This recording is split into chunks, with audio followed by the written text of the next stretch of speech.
de rétablir au fond la légitimité perdue par leur déficience en temps de paix.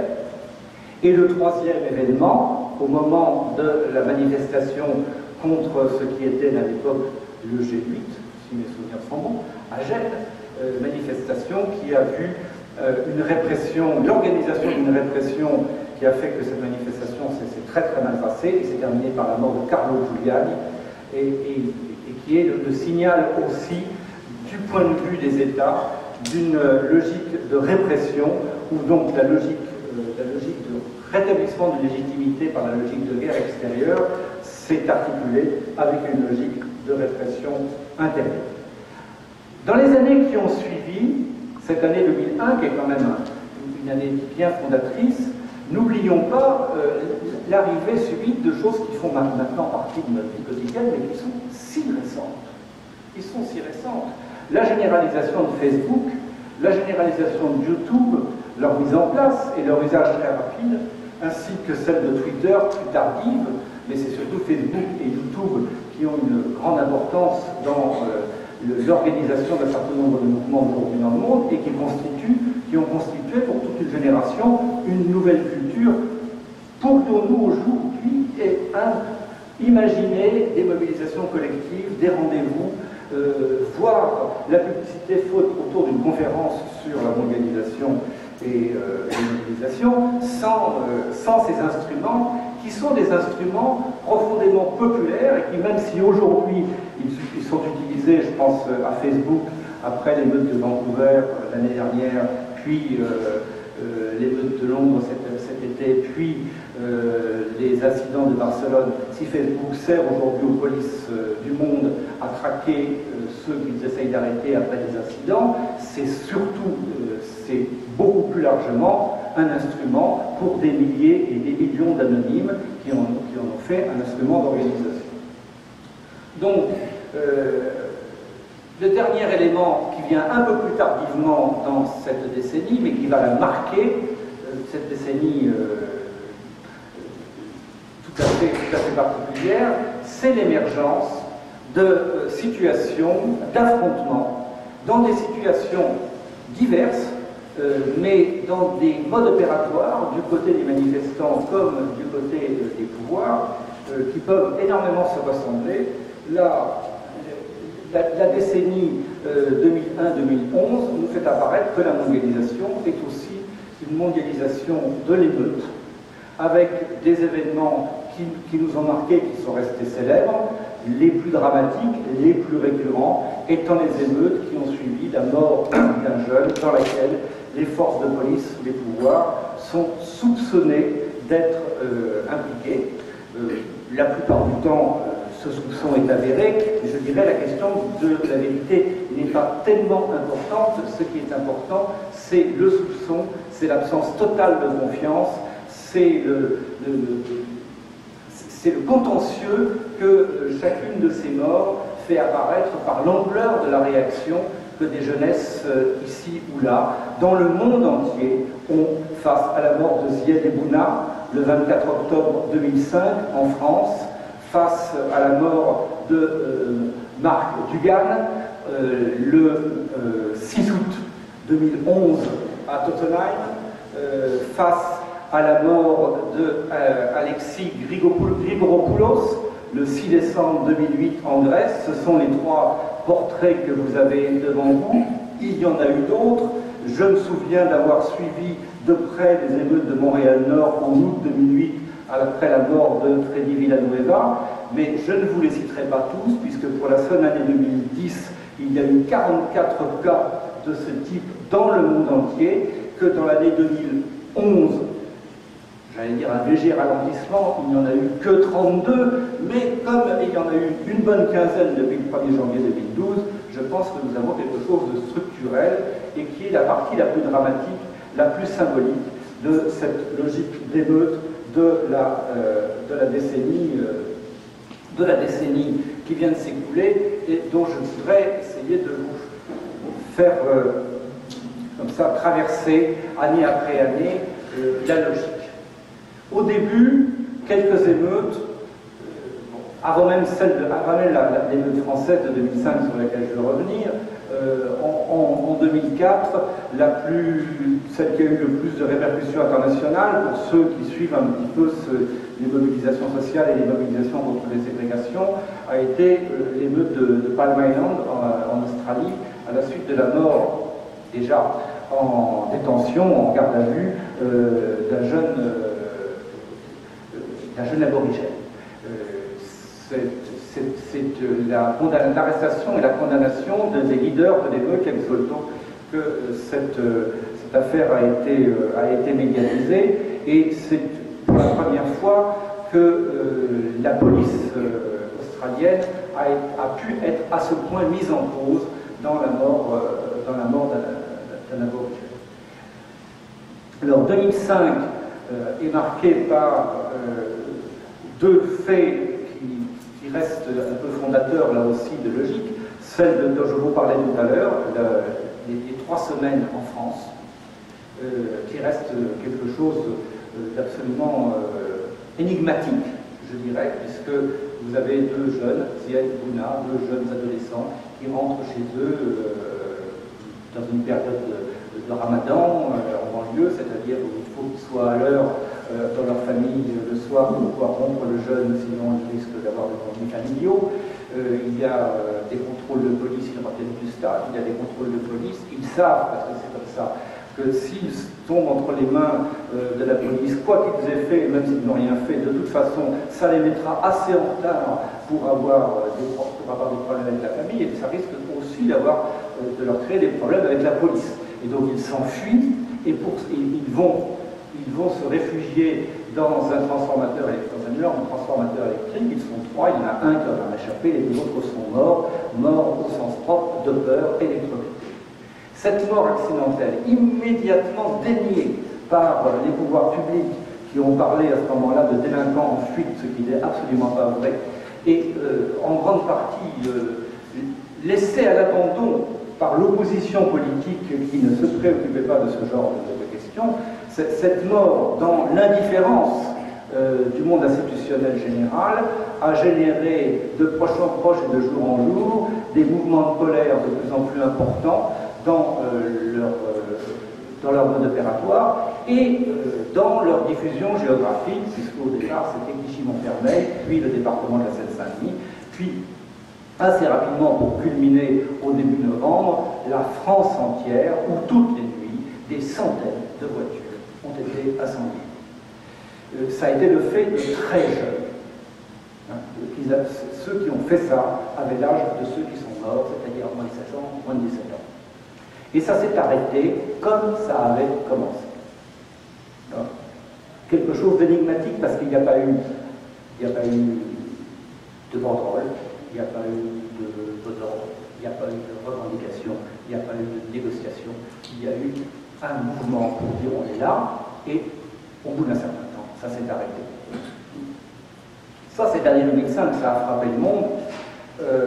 En 2006, on a d'autres événements qui ont quand même eu un certain écho, comme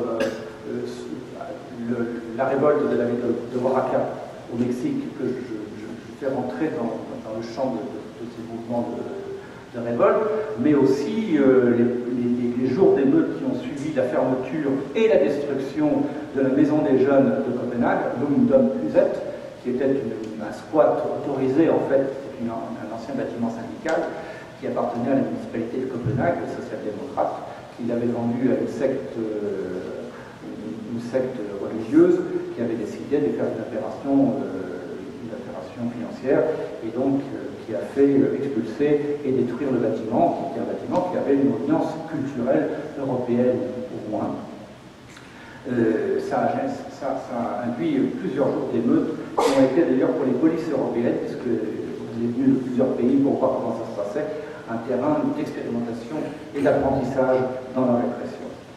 Alors en 2007, nous avons remis ça en France avec la mort de 2 autres jeunes sur une petite moto qui a été percutée par cette voiture de police que vous voyez ici. Cette affaire, comme celle de Zélie Boudin d'ailleurs, n'est toujours pas sortie judiciairement processus, ça n'est pas complètement jugé. Un des policiers en question vient d'être mis en examen pour faux témoignage. Et ça a généré plusieurs jours d'émeutes plus localisées, mais beaucoup plus violentes, avec des affrontements directs avec la police cette fois-ci. Et puis, le mouvement altermondialiste a repris aussi le chemin de l'affrontement avec les manifestations en Allemagne, à Rostock et Hambourg, contre le G8, qui ont été aussi particulièrement violentes. 2008, là, les choses prennent véritablement de l'ampleur. Elles prennent de l'ampleur géographiquement avec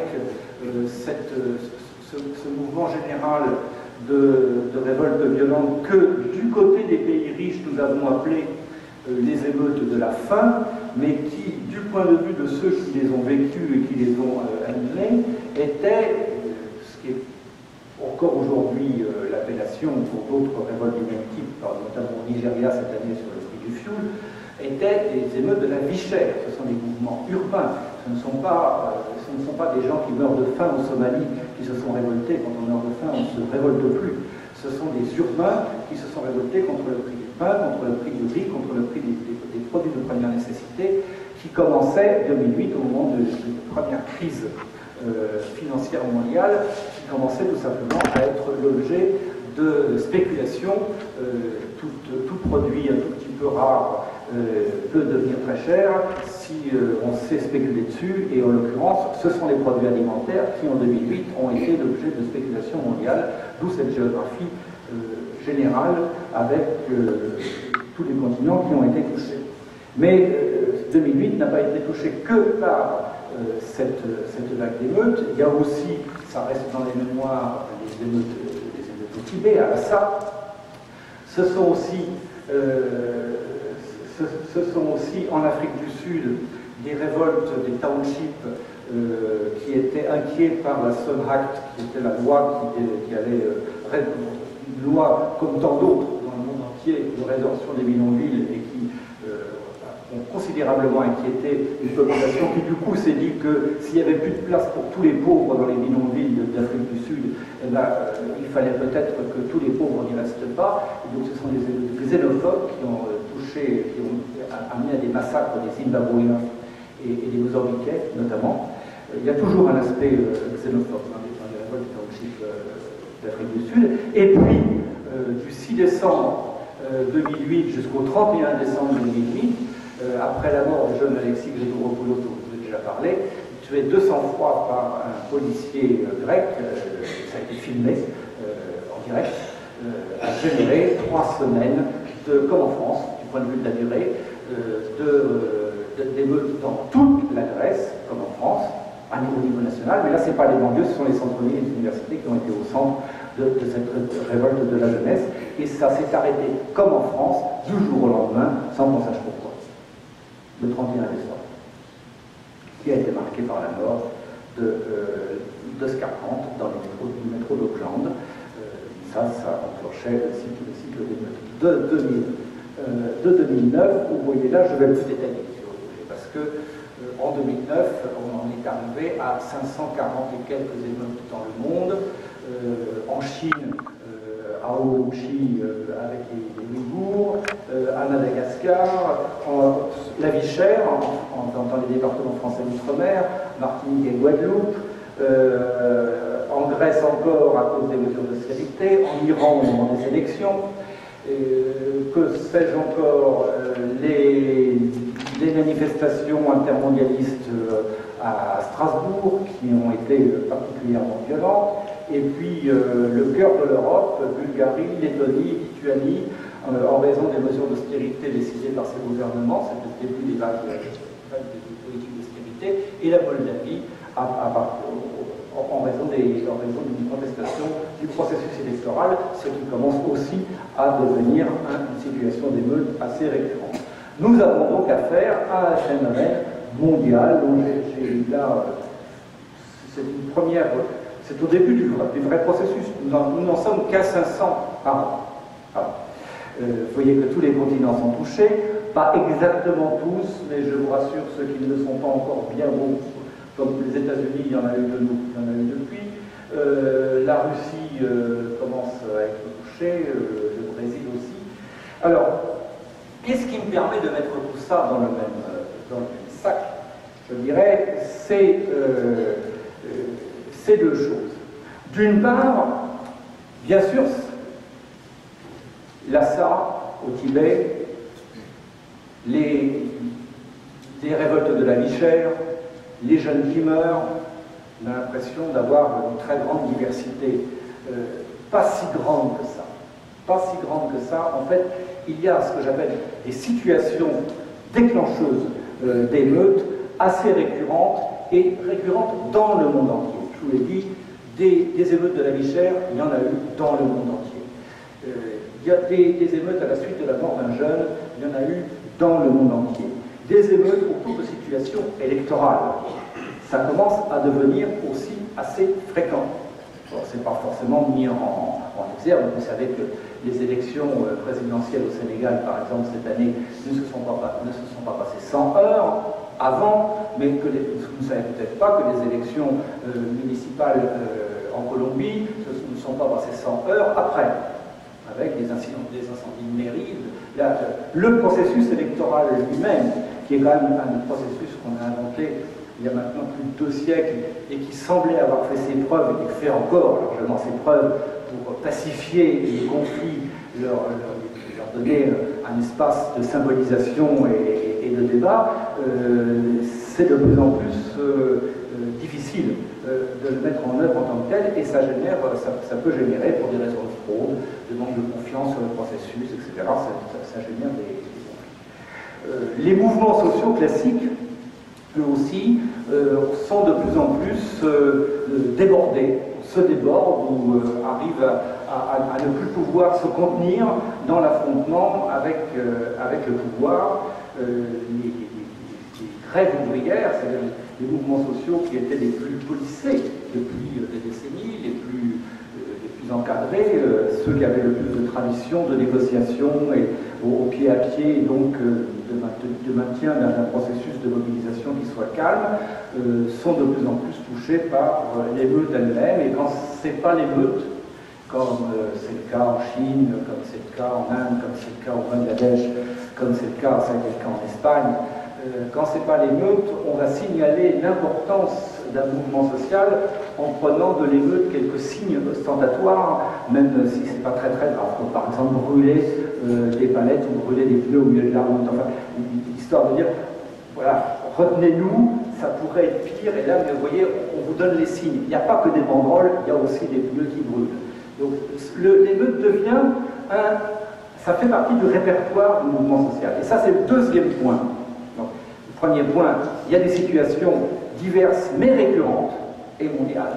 Et le deuxième point, ce que je trouve absolument étonnant à les suivre tous les matins, c'est que le mode opératoire, les modes opératoires se ressemblent étonnamment d'un continent à un autre, au point que, bon, je n'ai pas le temps de le faire, mais je peux vous sortir des images de voitures qui brûlent avec des gens avec des cagoules sur la tête, et je vous mets au défi, pas de me dire de quel pays ils sont, mais de quel continent. Simplement de quel continent. Donc, quand on arrive à 2010, on voyait que là, c'est plus 500, ça a plus que doublé, plus de 1200, dans le monde entier, avec un joli score en France, mais c'est vrai que nous avons eu en France en 2010 une mobilisation sur plusieurs semaines contre la réforme des retraites. Mobilisation qui en elle-même, celle qui a été menée par les syndicats, n'a pas été tellement génératrice de violence, mais qui a entraîné dans ce sillage une mobilisation des enfants de ces syndicalistes, c'est-à-dire les plus jeunes, et notamment des lycéens, qui, pendant une bonne dizaine de jours, mais ça a suffi pour faire la une et pour gonfler les statistiques, a été particulièrement musclé du côté des manifestants, du côté des jeunes, et du côté de la répression aussi. Voilà. Donc l'année 2010, parmi les plus... on a de nouveau, les plus connus, on a de nouveau les townships en Afrique du Sud, des émeutes ouvrières en Chine et au Bangladesh. Au Bangladesh, c'est assez impressionnant, c'est l'industrie textile, ce sont des des enfants qui travaillent dans les usines. Donc j'ai des images d'émeutes, de révoltes, de manifestations d'enfants. Donc pour voir la différence entre les manifestants et les forces de répression, c'est 50 cm de différence. C'est assez impressionnant. Quant à la Chine, ce sont des émeutes dans le sud-est de la Chine, des émeutes ouvrières qui ont accompagné des grèves, et notamment des usines de fabrication d'iPhone. Donc la famille ne pourra en avoir. Mais le gouvernement chinois est très pragmatique face à ces mouvements sociaux. Il y a dans un premier temps, on réprime, parce que quand même le pouvoir c'est le pouvoir, il ne faut pas rigoler, mais dans un deuxième temps, on règle. C'est-à-dire que ça a été très réprimé, mais les salaires ont été augmentés de 40%. Ce qui évite que ça recommence. 2011, on y arrive. C'était mon deuxième point. 2011. J'arrive à presque 2000 émeutes dans l'année. Bien sûr, c'est le printemps arabe, mais vous voyez bien qu'il n'y a pas que le printemps arabe. Puisque, après l'Algérie, d'ailleurs, tiens, c'est l'Algérie qui a eu plus d'émeutes. Il n'y a pas eu le changement de pouvoir. Et de loin, quantitativement, statistiquement, il y en a pratiquement tous les jours. Encore aujourd'hui. C'est la Colombie, c'est l'Inde, c'est l'Italie. Ah oui, l'Italie, j'avais oublié. 2005, c'est aussi le début des manifestations contre le chantier du TGV italien à l'État. Et ça continue. Hein. C'est le Chili. Vous savez ce qui s'est passé au Chili depuis un an? Non. Il faut dire que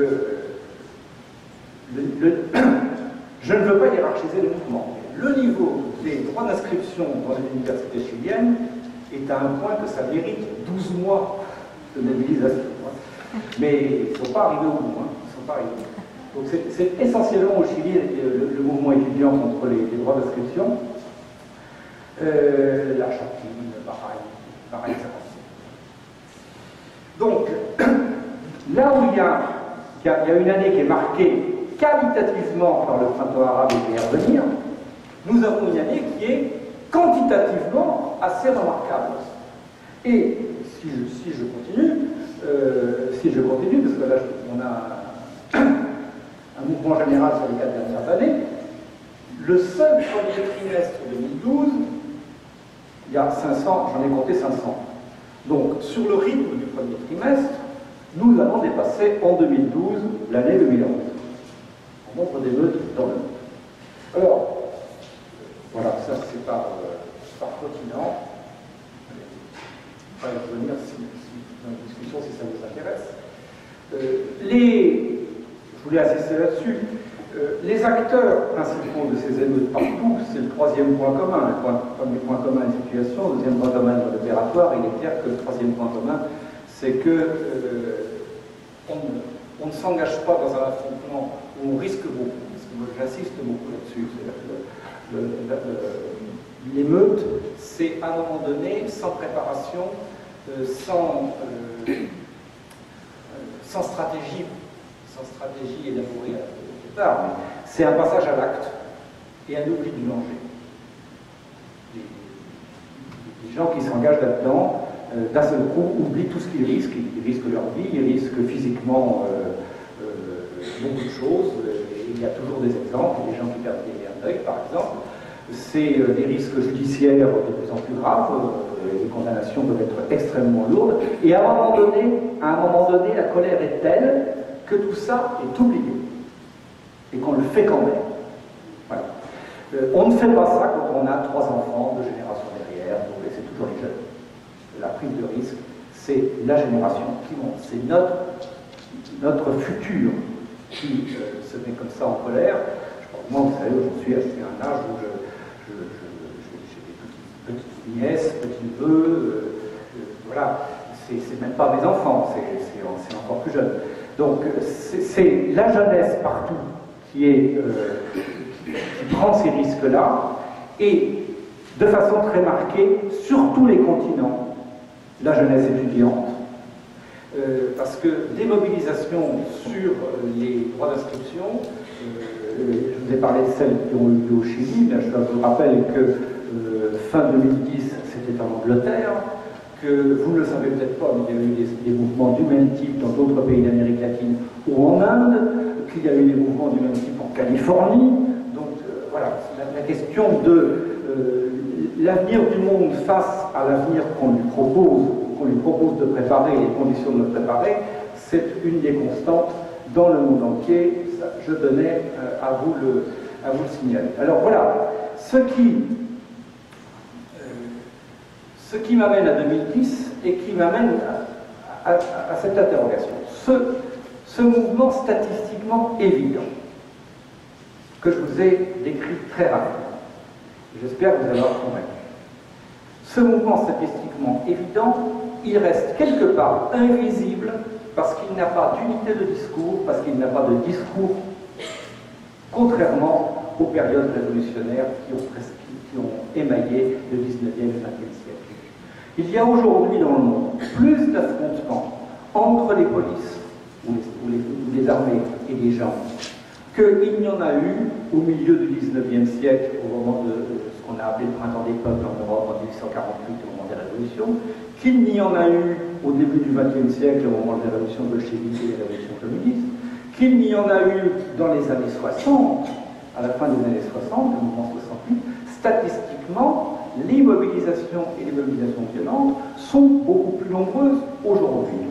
Or, les autres nous ont marqué, elles sont inscrites dans les livres d'histoire et elles étaient déjà évidentes pour ceux, l'unité du mouvement était déjà évidente pour ceux qui les ont vécues. Voilà. Il y a un défaut, il y a quelque chose, un défaut au fond, le passage à l'acte dont je vous parlais tout à l'heure est profondément le signe du fait qu'on ne peut plus, à un moment donné, et ça peut être temporaire, mais on ne peut plus, à un moment donné, faire autrement pour signaler qu'on existe et qu'on a quelque chose à dire. Voilà. Et donc, c'est un symptôme qu'il faut essayer de lire comme le symptôme d'une difficulté des dispositifs démocratiques ou non, des dispositifs institutionnels, des dispositifs de pouvoir dans le monde de la mondialisation aujourd'hui, à assurer la représentation de leur peuple, à assurer la représentation de la conflictualité qu'il y a au sein des sociétés. Nous avons un dispositif de représentation qui est mis à mal par une mondialisation qui, en s'accélérant, en se financiarisant, ne donne plus au pouvoir, ne donne plus aux États une marge de manœuvre nécessaire pour pouvoir répondre à ces besoins et pour pouvoir assurer cette représentation.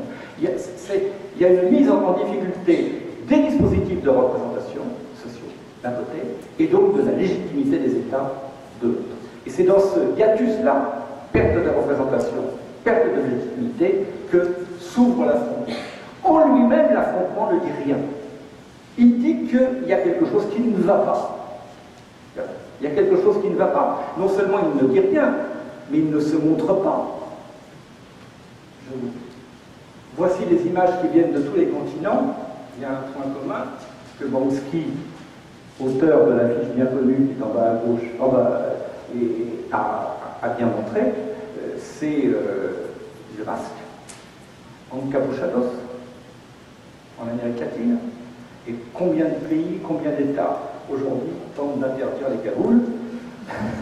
C'est pour bien que nous avons quelque chose d'assez général et d'assez emblématique pour que le Times, qui vous savez, tous les ans élit la personnalité de l'année, a décidé pour 2011 d'élire le Protestant, personnalité de l'année. Et voilà l'image du Protestant. Il vous fait penser à qui, ce Protestant? À une femme voilée. Donc, le message subliminal est bien sûr le printemps arabe. Nous sommes d'accord. Cette image est due à un artiste. Heureusement que j'ai des enfants, quand même, parce qu'ils m'apprennent plein de choses comme ça quand je vais montrer ça au Facebook. Enfin, papa. C'est le style d'Obey. Ah oui, sur Internet, Obey. Donc, Obey, effectivement, artiste graphiste bien reconnu, il a travaillé sur une image. voilà la photo d'origine. Et voilà les premières esquisses du dessin d'Aubert. Donc ce qui, sur la une du Times, nous fait à tous, j'en ai fait partie, penser au printemps arabe et une femme voilée, ou en tout cas un protestataire plutôt musulman, au départ, est la photo d'une militante, vous avez bien vu, c'est une femme, d'une militante de Occupy Wall Street,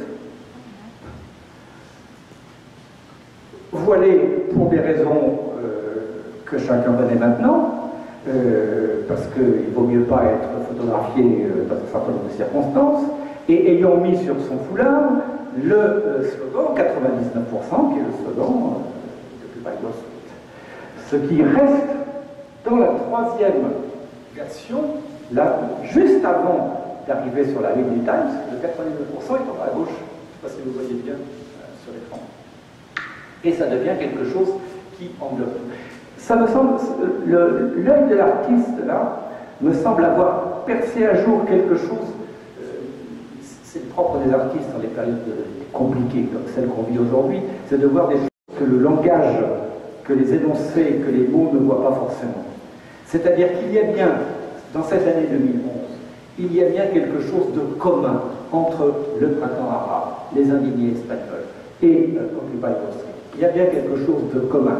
Et un des premiers faits tout à fait marquants de cette période, c'est que dans ce quelque chose de commun qui rassemble, l'image qui fait autorité, l'image hégémonique, le mouvement hégémonique, c'est pas le mouvement des pays du Nord, c'est le mouvement des pays du Sud. Ce qui fait démarrer, ce qui va démarrer le processus de contagion et d'imitation, c'est le printemps arabe. Et qu'est-ce qui va nous dire ce printemps arabe? Reprenons mon départ. 17 décembre 2010, Sidi Bouzid, petite ville du sud de la Tunisie. Un jeune. Vous savez que la jeunesse, par les temps qui courent, n'est pas une catégorie purement génétique et générationnelle. Enfin, si c'est générationnel, mais on peut être jeune assez tard. C'est-à-dire qu'on est jeune quand on n'a pas encore réussi à s'installer dans une vie définitive avec un emploi, etc. Donc le jeune en question avait passé les 25 ans, Mohamed Bouazizi. Mais il était diplômé, mais il était toujours chômeur. Et comme beaucoup de chômeurs, en Afrique ou en Amérique latine, il survivait grâce à une activité informelle, à une activité de commerce informel. C'est pas forcément qu'il vendait des choses interdites, mais il vendait des choses en se débrouillant. Voilà, le commerce informel est une des situations, la répression du commerce informel est une des situations récurrentes des émeutes partout, hein, en Amérique latine et en Asie, et même en Chine, où il y a eu plusieurs émeutes l'année dernière à partir de la répression du commerce informel. Donc, Mohamed Bouazizi est arrêté, maltraité par la police, son maigre matériel est confisqué, et à la suite de ça, il s'immole par la fenêtre. J'aurais pu faire rentrer cet événement, le 17 décembre 2010, dans mes statistiques générales d'émeutes à la suite de la mort d'un jeune. D'ailleurs, un membre du gouvernement français, la ministre de la Justice de l'époque, qui a bien vu que c'était une émeute de banlieue, a proposé le savoir-faire du gouvernement français pour aider le gouvernement tunisien. Sauf que ça ne s'est pas passé comme une émeute de banlieue, que la révolte des jeunes de Sidi Bouzid s'est agrégée la révolte des jeunes de Kasséride, la révolte des jeunes de plusieurs villes du centre de la Tunisie, puis d'autres jeunes, puis d'autres générations, et au bout du compte, le gouvernement de Ben Ali a été mis dehors en l'espace de 4 semaines. Donc nous avons là un mouvement d'agrégation où la révolte, la colère devant la justice s'est transformée en une dynamique de rassemblement, et une dynamique de rassemblement qui a ébranlé l'État. On sait que quelques semaines plus tard, cette dynamique de rassemblement, elle prend une visibilité urbaine à quelques centaines de kilomètres de là, en Égypte, avec la place Tahrir, c'est celle que vous voyez là. Cette place Tahrir qui est devenue un symbole, non seulement le symbole de la révolution tunisienne, mais d'une façon de rendre visibles ceux et celles et ceux que la crise de la représentation ne prenait plus en compte dans le dispositif étatique mondialisé que nous connaissons. Donc ce processus qui a touché la Tunisie, l'Égypte, avec réussite, l'Algérie, la Libye, Bahreïn, la Syrie, le Yémen, avec des devenirs plus compliqués, on va dire. Ce mouvement a été suivi avec passion par des jeunesses du monde, notamment, j'étais à ce moment-là en Afrique, au Sénégal, dans des pays qui n'étaient pas forcément des dictatures. Il y a un aspect, dans cette logique-là, ce n'est pas seulement une révolte contre une dictature, c'est la révolte de jeunesse qui veulent se faire reconnaître par le pouvoir et obtenir du pouvoir un certain nombre d'actes, un certain nombre de manières de faire qui prennent en compte la totalité du pays. Et c'est en s'inspirant de ce printemps arabe que le mouvement Y'en a marre, par exemple au Sénégal, à mon avis, était un des acteurs principaux de la défaite électorale de Ouad. D'ailleurs, vous voyez là, après les événements du 23 juin 2011, comment la presse sénégalaise compare la place Soweto, qui est devant l'Assemblée nationale de Dakar, avec la place Tahrir. Marcof, il y a bien là des modes d'action qui sont communs. Le propre, j'aime beaucoup ce graffiti tunisien. Le propre de cette année, c'est donc d'avoir fait émerger, à partir de révoltes, dans des situations qui étaient des situations d'émeute classiques, d'avoir fait émerger des mouvements beaucoup plus larges qui ont eu, je vais résumer un petit peu mon propos pour laisser le temps au débat, mais qui ont eu quelques caractéristiques communes. La première caractéristique, c'est de faire émerger un acteur collectif. Ce rassemblement, on l'a commenté au moment du printemps arabe, a été un rassemblement où il n'y avait ni drapeau rouge, ni drapeau vert, ni résurgence de modes d'identification sociale conflictuelle ancienne, classiste par exemple, ni rassemblement de type religieux. Le mode de rassemblement qui a permis d'ébranler l'État est un mode de rassemblement national. C'est un nous national. Vous avez là, sous les yeux, le drapeau tunisien brandi par un manifestant, le drapeau égyptien brandi par un manifestant, et le slogan du mouvement Y'en a marre, des rappeurs sénégalais, le nouveau type de Sénégalais, ils sont aussi porteurs d'une figure nationale. Et d'une figure nationale qui n'est pas enfermée dans la figure nationaliste et étatique, mais d'une figure nationale qui conteste à l'État sa représentation de la nation. Qui est en mesure de dire la Tunisie c'est nous, pas vous, pas Ben Ali. L'Égypte c'est nous, pas vous, pas Moubarak. Le Sénégal c'est nous, c'est pas l'État, c'est pas l'État corrompu auquel nous avons affaire. Nous avons là, dans la mondialisation, quelque chose de tout à fait particulier. C'est un nous ouvert, c'est pas du tout un nous hostile aux autres, mais c'est un nous qui permet de redonner une visibilité populaire là où la crise de la représentation l'avait occultée. Ensuite, ce que j'ai appelé une contagion paradoxale, donc nous avons une contagion dans le sens sud-nord, puisque le mouvement des indignés, et peut-être de façon encore plus explicite, le mouvement Occupy Wall Street, s'est inspiré, s'est référé au printemps arabe. Avec, bien sûr, pas forcément pas beaucoup ce nous national, mais en tout cas cette volonté de rendre visible le peuple, de le rendre visible comme interlocuteur de l'État, face à l'État. Et non pas, c'est un nous national, c'est un nous populaire qui ne cherche pas à avoir des représentants, qui cherche à avoir des interlocuteurs.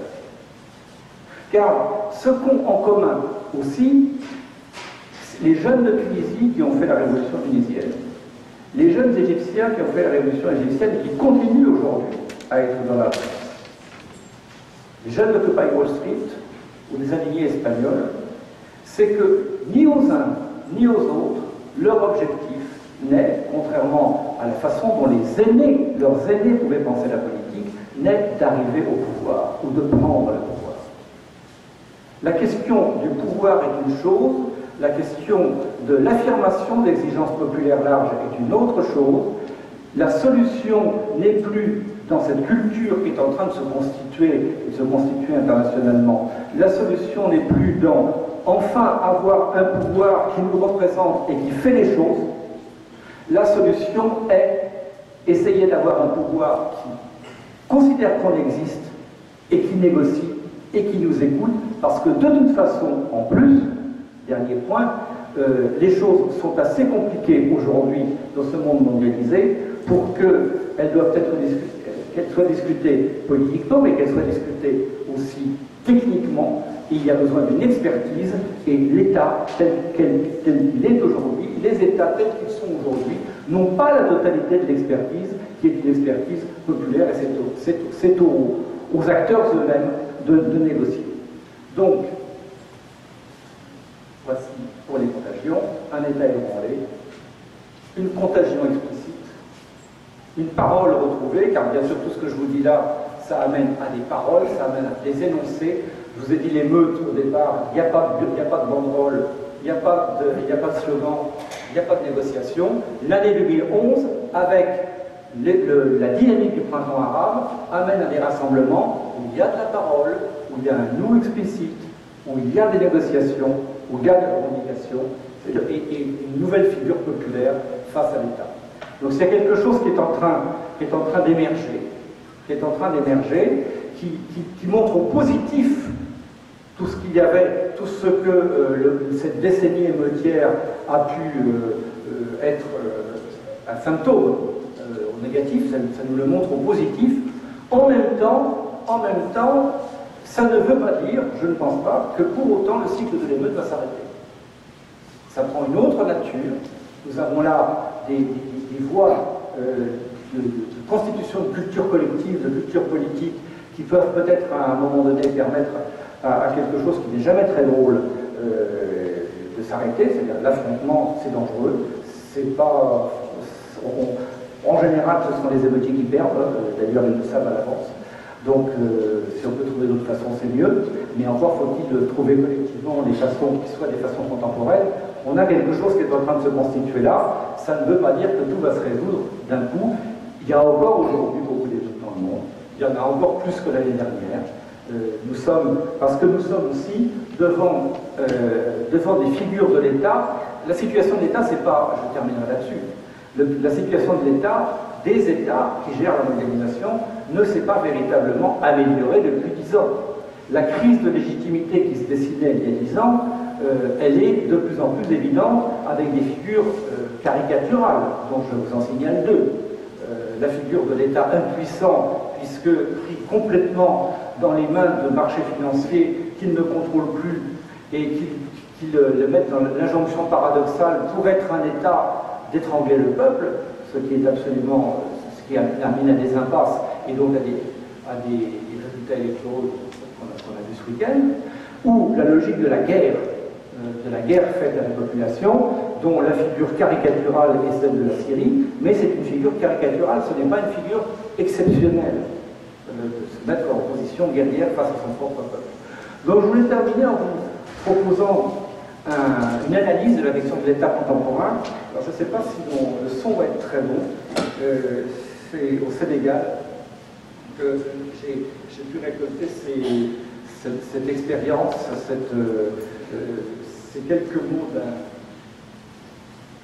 d'un jeune qui est dans une zone où des milliers et des milliers de familles ont été expulsées de façon extrêmement brutale pour faire passer une autoroute à péage, aussi bien que le Sénégal est un des pays les plus pauvres du monde, donc un autoroute à péage, qui va payer. Bon, mais il faut dire que ces Bouygues, grandes entreprises mondiales, la Banque mondiale, enfin, tous des acteurs comme ça qui sont aujourd'hui aux manettes pour construire cette autoroute à péage.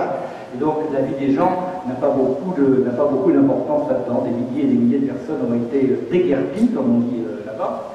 Et le gouvernement sortant, Wade, était la main dans la main avec les entreprises qui ont fait ça. Donc je voulais vous faire écouter ces propos. J'espère que le son va être bon et après nous pourrons.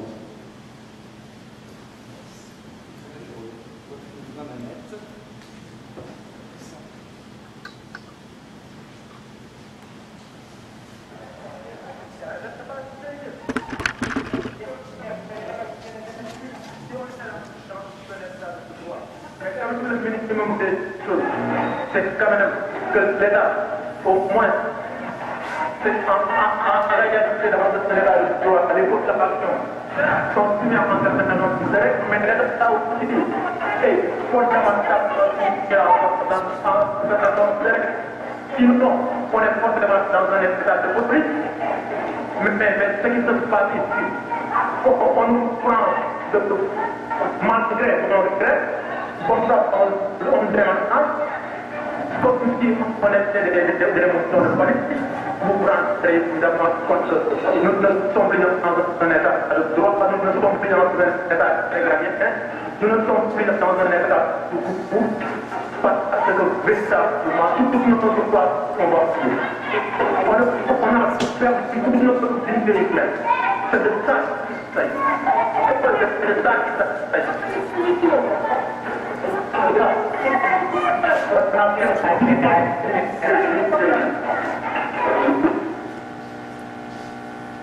Je ne sais pas si vous avez bien entendu l'idée.